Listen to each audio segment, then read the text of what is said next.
Hello and welcome to Nikon Report, your weekly roundup of all the latest Nikon news and all other photographic announcements that we found interesting. It's Konstantin here, and here is Becky. Alright, so we're numbered 56 this week. Not so many Nikon news so far, but there's been a lot of third-party updates.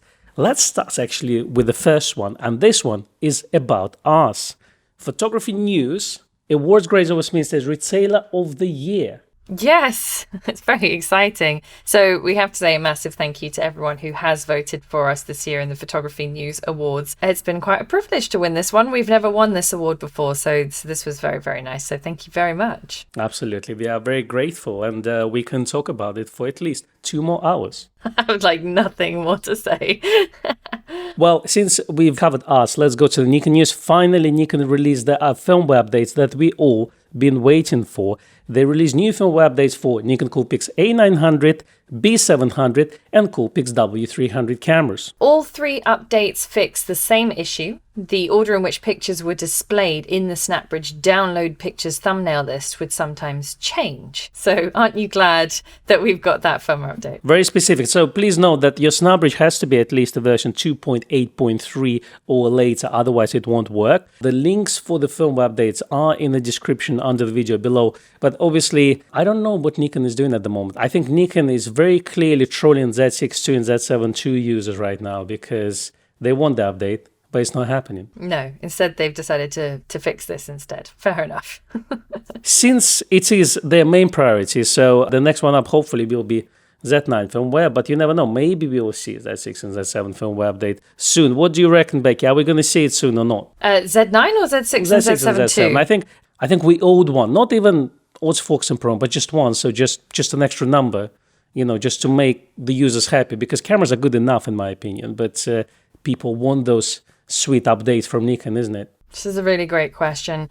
I don't honestly know if it's on Nikon's priority list. I hope that it is, but maybe they'll surprise us in the next few weeks. Maybe we will see some firmware updates and then we can all just shut up about it.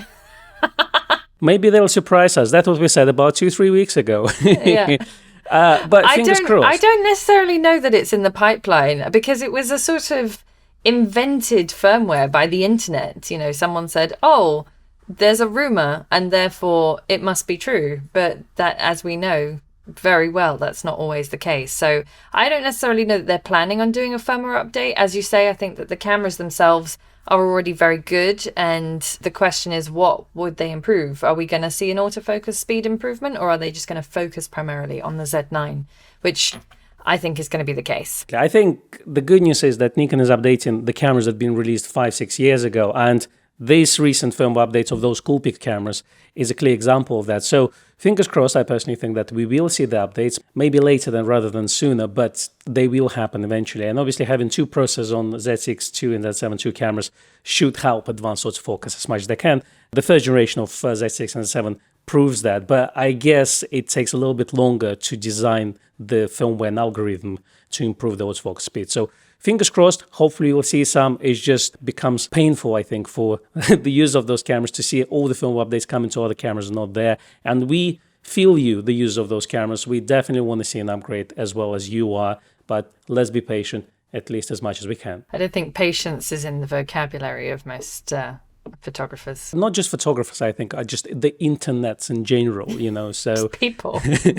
Yes. So internet is all rage nowadays. I'm glad I'm not on Twitter. YouTube is good enough for me. Exactly. Right, moving on. Next up, Nikon Japan says that the wait time for the Nikkor Z 400mm f2.8 TCVRS could be up to 6 months. Okay, so they released a notice stating that this is the case. As usual, they didn't anticipate such demand for this lens. And in this case, I agree, because it's such a high ticket item and quite expensive, so they don't expect to sell as many as the amount of pre-orders are. They issued similar statements to ZFC and Z9 cameras. For those, we would agree that they could produce more just because those particular releases were quite good, especially ZFC, which aimed at more young crowd as well as seasoned photographers, and obviously Z9, technology-wise, has advanced so much that a lot of Z users want to switch to this camera. But fingers crossed, hopefully we will start to see the shipments of those. It is expected expect to come out on 18th of February, according to Nikon Japan. Obviously, in different territories, it may vary. But fingers crossed, hopefully we'll start to see those lenses coming in very soon. Just from our point of view as a retailer, we also were not expecting as many sales as we got of this lens. Not because of the quality of the product, obviously, but more because of the price point and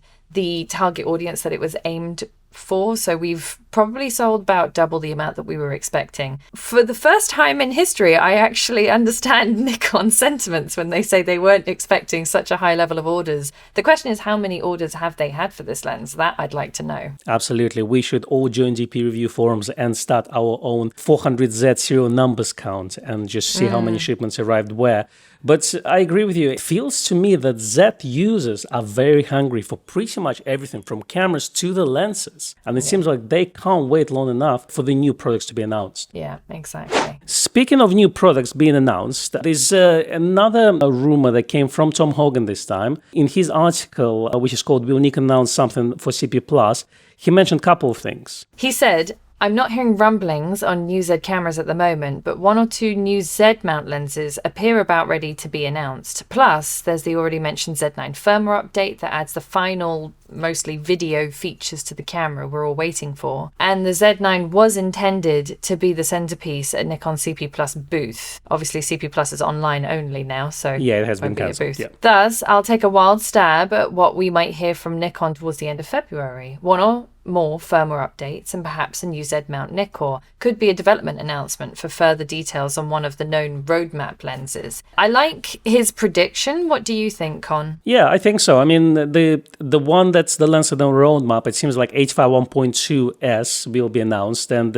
I don't think it will be a proper release date announcement, but the development announcements. That's what we tend to get nowadays, the development announcement first, and then 2-3 months down the road, the proper release date. And I also think that 800mm, the release date will be announced as well. Speaking of firmware updates, we are expecting 8K 60 frames per second by the end of financial year, which is 31st of March this year. This is firmware number 1, and firmware number 2. I personally hope for that Z6 and Z7 two firmwares that we mentioned before. So yeah, I think we have nice things to expect for the next couple of months. And then obviously once April kicks in, I'm sure we'll start to see pre-summer announcement. Maybe we'll see that Z30, Z50 Mark II, and perhaps Z90, who knows? Good. In terms of CP Plus announcements, if the event itself is cancelled, do you think that they're actually going to do any CP Plus oriented announcements? Are they going to do anything online for that, or do you think they're just going to do their own thing? I think, to be honest with you, it's going to be a non-show because all the online events, all the shows like CP Plus and CES in Las Vegas, so what we've seen is, yes, they're online, they put this fancy webpage you can go to, but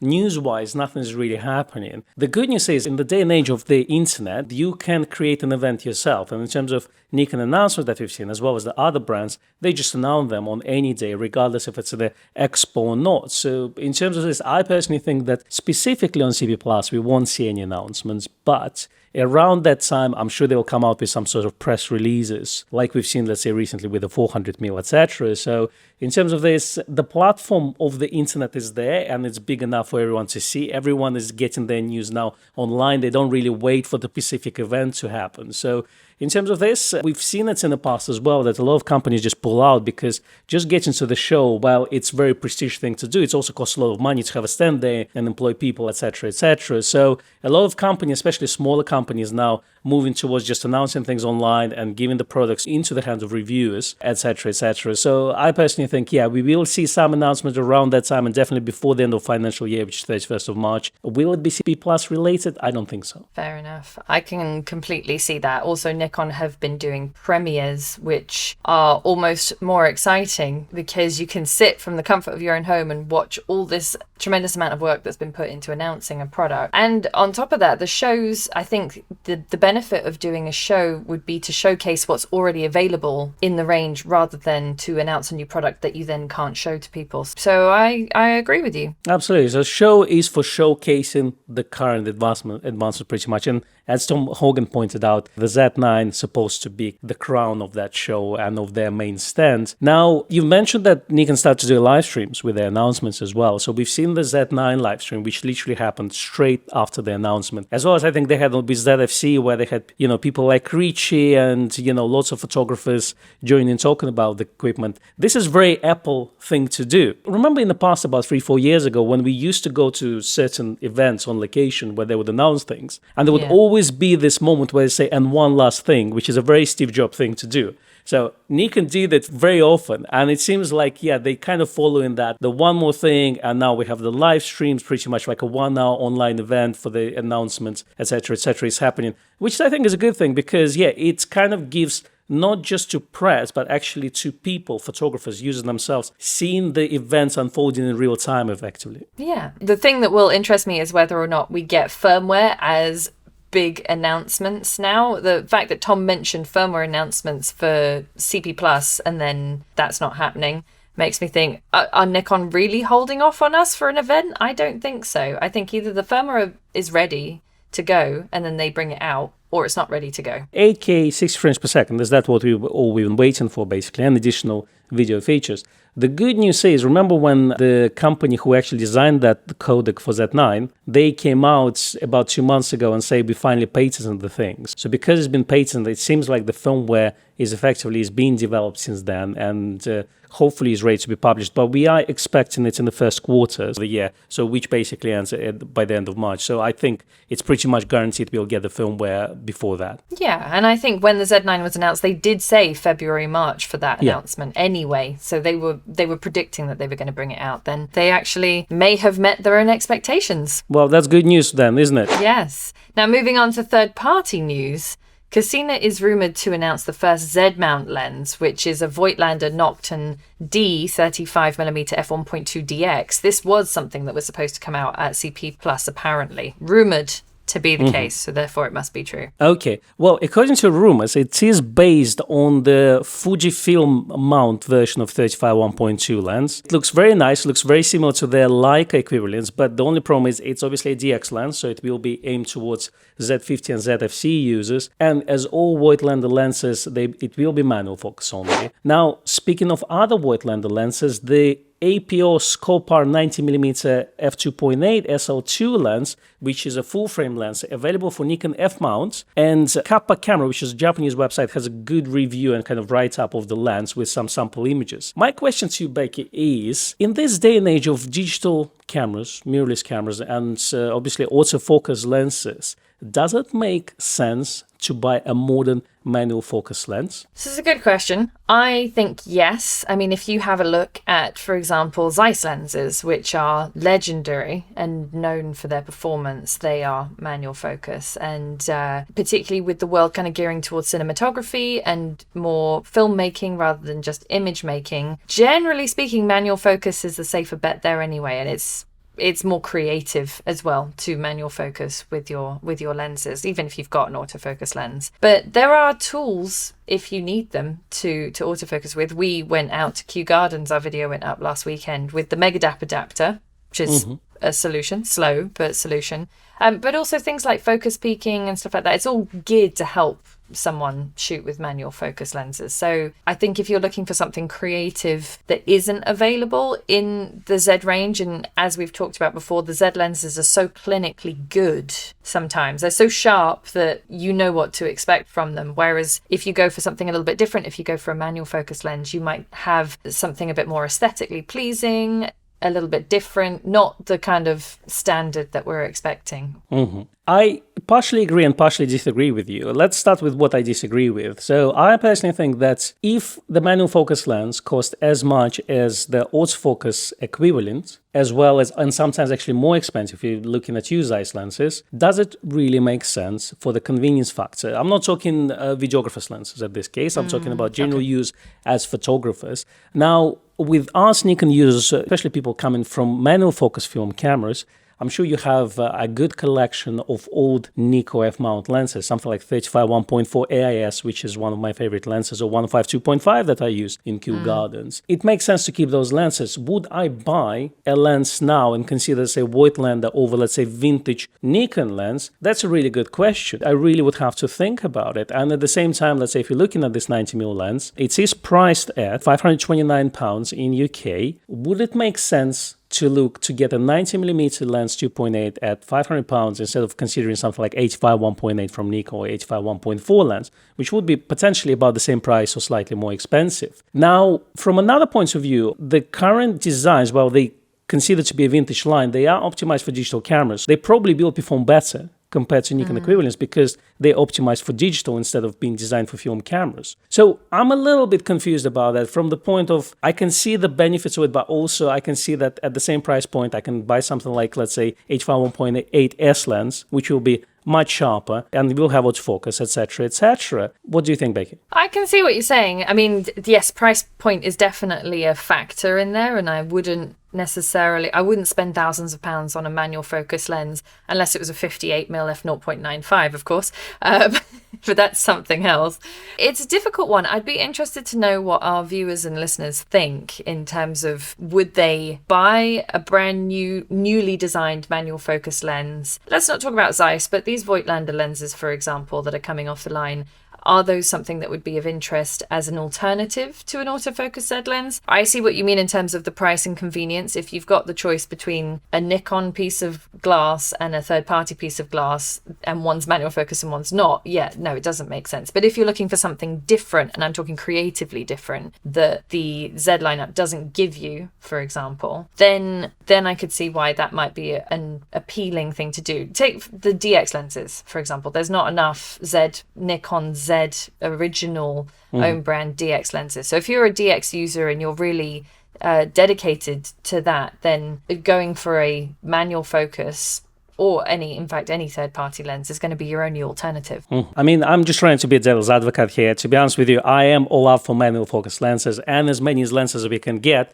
But I was just trying to represent different points of view. So just talking about Voigtlander lenses specifically, for the price point, they're considered to be obviously a lot cheaper than Zeiss lenses, and currently probably would be on par with a Nikon glass, etc., in terms of price point. And those Voigtlander lenses have a really good rep, especially if you go to Leica forums. Obviously, they design a lot of rangefinder lenses for them, and they seem to be obviously a lot cheaper compared to Leica equivalents, and in some cases reaching about the same sharpness levels, etc. Now, looking at their Nikon offerings, we have 4 lenses at the moment. So we have 28 f2.8, which looks very small and light, actually smaller than Nikon equivalents. Then we have 40mm f2, 58 1.4, and that 90 f2.8 that we mentioned. So all lenses made of metal look like old-fashioned Nikon pre-AI glass, and overall aesthetically look very pleasing and very small and light. So in my opinion, they are fantastic choices. It just comes down to you as a photographer and you as a creator. Obviously, probably if you're a professional photographer, you would want to stick to autofocus lenses just because you want to make sure that everything works fine, you get sharp images, etc. But if you're a creative photographer who doesn't mind to use manual focus every now and then, and as you say, it opens up a little bit more creativity from the point of view is it makes you start to think a little bit more different about photography, and with a little bit kind of slower approach compared to that, I don't see why not to give those Voigtlander lenses a try. Fair enough. Well, speaking of other third-party lenses, we also have TT Arson released their new 23mm f1.4 DX lens for Nikon Z mount. Well, this one is priced at $99, so I don't expect it to be a brilliant lens, personally, for $99, let's be honest here, but as a very small light and a kind of a toy lens thing, I'm sure it's going to be a good choice for some people. So it's like a 35 1.4 basically? Yes. Effectively, yes, but at $99. Yeah. All right. In another third-party news, we have company Tascam that you didn't know of last time we talked about it. Their attachment, which is called CA-XLR 2D-AN microphone adapter, is finally available for pre-order. So let me explain you back. So this is an attachment that goes on a hot shoe of the camera, and it allows you to connect your XLR microphone, the ones that we use for our podcast, directly into the camera. So it goes on hot shoe, you plugged in that attachment, then it goes to the 3.5 jack in camera, and that's how you record it. So you can get all sorts of mics, like condensed mics, the shotguns, etc., paired up with that attachment. It's got preamplifying phantom power, which those microphones need. Basically, what it does, it gives you more options in terms of choice of the microphones that you can use for your location shoots. Great. I'm very impressed. I mean, I still have no idea what you're talking about, but it sounds very good. Apparently, it's going to be available mid-March 2022. So Absolutely. Well, as I say, challenge accepted. I will find more news like this for you for our next issue. thank you so much. You know, I always love it. All right, well, the next one up, we have a new Lightroom update. So the February 2022 release provides support for new cameras, lenses, and some bug fixes. Great. Moving on to our reviews, ePhotozine published a Z9 camera review. Now, their verdict is complimentary. They did say this is the top of the line flagship Z series camera, and we can tell. It has every feature imaginable, is beautifully made, performs impeccably, etc., etc. So they do like it. Now, they have suggested that if you want a more compact camera, then the Z7 and the Z7 II offer the same resolution, but the Z9 is just hugely powerful. They said it's another definite editor's choice, which is excellent. I think the pros we know, top class quality, autofocus VR in body, excellent EVF, etc., etc. The only things that they didn't like about it was the fact that it was quite bulky and heavy, and XQD cards are expensive, and CF Express cards are very expensive. Such is the world we live in. Absolutely. I think that those XQD and CF cards are expensive could be combined into one thing. It could have. They just needed 3 things that they didn't like instead of 2. Exactly. Yeah, I personally think they're definitely trying to be overly finicative about this. But from another point of view, yes, I mean, XQD card and CF Express card are more expensive than SD equivalents. I do agree with that. From the other point of view, if you are spending £5,300 on a camera like this, you probably will have a budget to get a good memory card for it. Now, from another point of view, I actually went on the internet and checked what cards Sony A1 camera takes, which generally been compared with Z9. And apparently it's got 2 slots and takes CF Express cards as well as SSD cards in the same slots. So one slot can take both cards. It's a very interesting design. I didn't know about that. Wow. And it's an interesting development for me. And it's nice probably to have both cards available. But from another point of view, if you're a professional photographer, you probably wouldn't use SD cards for this type of shoots anyway. So, but it's nice to have different options. I agree. But at the same time, I don't think it's a big issue for Z9 users. Yeah, precisely. Great. Next up, we have a 24-120 f4S review in Wild Dartmoor. This is landscape photography on location with the Z7 by Julian Baird Photography on YouTube. Fantastic. We also have 100-400 lens review by Moose Pitson as well on his YouTube channel. Excellent. Next up, we have an article for you, which is called Which Mid-Range Zoom for You by Tom Hogan. So in this article, Tom Hogan describes the strength and weaknesses of all mid-range zoom lenses, except for the 28-75, because obviously that's a relatively new development, and gives advice on which lens to choose. Fantastic. And the last but not least, we got our Chris Tublue published his review of Nikon ZFC camera while washing his car. Well worth a watch, highly entertaining. For your weekend read and watch segment, Petapixel published an article called Photographer Captures Space Photos in Parking Lot Gasoline Puddles. Yeah, do have a look at that, because it does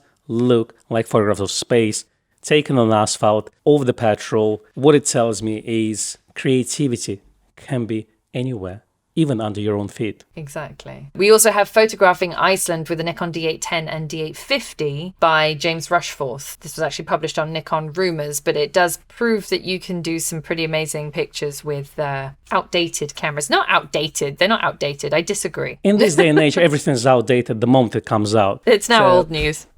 But all we try to say is that the camera that you already have might not be a bad camera at all. So the more pictures you take, the better photographer you become. You don't need the latest gear to be a better photographer. Exactly. You're just going to say it's not the camera's fault, it's you. Oh no, Super Bowl news. Super Bowl, yeah. So we had a Super Bowl weekend, yeah. So it's a little game that in UK we call it an American soccer. So congratulations to Los Angeles Rams to win over We don't call it soccer. What are you talking about? Oh, it hurts now. Yes? When we call not regular football soccer, that's fine. We can't call American football American soccer. It's called American hand egg over here. Because it's not football, it's hand egg, because the ball is shaped like an egg. Hand egg. Not a rugby? No, see, rugby is its own sport, right? Not like the American soccer that we're talking about. American... It's very different to American football hand egg. So yes, I would like to start a petition that we change the name of American football to American hand egg. I think it officially should. We've just lost basically all our American viewership. Oh no. But actually, there's good things. So there's a photographer who literally shot all the Super Bowl. So since the age he was 15 till now. So there's a video which is published by San Diego Union Tribune YouTube channel. And it's an interview with him and his experience shooting Super Bowl over those years. Amazing. That's so cool. John Beaver. Very well done to him. I think that's quite a lifetime achievement. Absolutely. And that's a wrap. Thanks for joining us. Yes, thank you very much for watching and or listening. Please do give us a like and a subscribe if you're on YouTube. Give us a follow, perhaps even a review on any of the podcast platforms. It would be hugely appreciated. Absolutely. And if you want to find us on social media, you can join us on Instagram. You can find Becky at Rebecca_Danese is where I'm at. And you are? At Konstantin Koshkin. Thank you very much. We'll see you next week. Bye-bye. Bye.